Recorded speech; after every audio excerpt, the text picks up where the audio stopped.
અરવલ્લી જિલ્લાના સાઠંબા ગામમાં પરંપરાગત મોહરમ તાજિયાનો જુલુસ નીકળ્યો। ઇમામ હુસેનની યાદમાં વર્ષોથી ચાલી આવતી રહેલી પરંપરા મુજબ સાઠંબા ગામમાં મોહરમ નિમિત્તે તાજિયાનો ભવ્ય અને શ્રદ્ધાપૂર્વક યોજાયેલ જુલુસ કાઢવામાં આવ્યો હતો। ગ્રામજનો તથા યુવાનોની ભારે હાજરી વચ્ચે દુઃખ અને શ્રદ્ધાના માહોલમાં તાજિયા ફેરવવામાં આવ્યા હતા। મસ્જિદ પીપળી બજારથી બજાર ચાર રસ્તાથી દરબારગઢમાં ઋતુરાજસિંહ પપ્પુ બાપુ દ્વારા તાજિયા જુલુસનું સ્વાગત કરવામાં આવ્યું હતું। અનૂઠા અંદાજમાં જુદા જુદા તાજિયાઓ સાથે ગામના મુખ્ય માર્ગો પર શ્રદ્ધાળુએ ઉમટેલા ઠેર ઠેર નમાઝ તથા દુઆઓ પણ કરાઈ હતી। મોહરમના પવિત્ર અવસરે લોકો ઇમામ હુસેનના બલિદાનને યાદ કરતા ઉમદા સંદેશો આપતા જોવા મળ્યા હતા।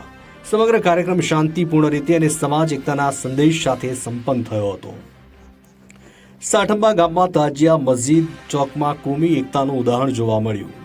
સાઠંબા ગામમાં યુવા ચૂંટાયેલા સાઠંબા ગામના શિક્ષિત યુવા સરપંચ ધ્રુવકુમાર પરેશભાઈ પંચાલ, હિંમતસિંહ બારૈયા, મુસ્તુફાબાઈ ચાંપાનેરિયા, વિમલભાઈ મારવાડી, ઇમરાન મોહમ્મદભાઈ પીરા, સમીર ઇલ્મુભાઈ શેખ, તાજિયા કમિટી સિરાજભાઈ ઝાઝા, મોબિન ચાંપાનેરિયા તથા ગામના તમામ યુવાઓ શાંતિપૂર્વક જુલુસ કાઢ્યો હતો। Bureau chief Imran Pira, Aravalli.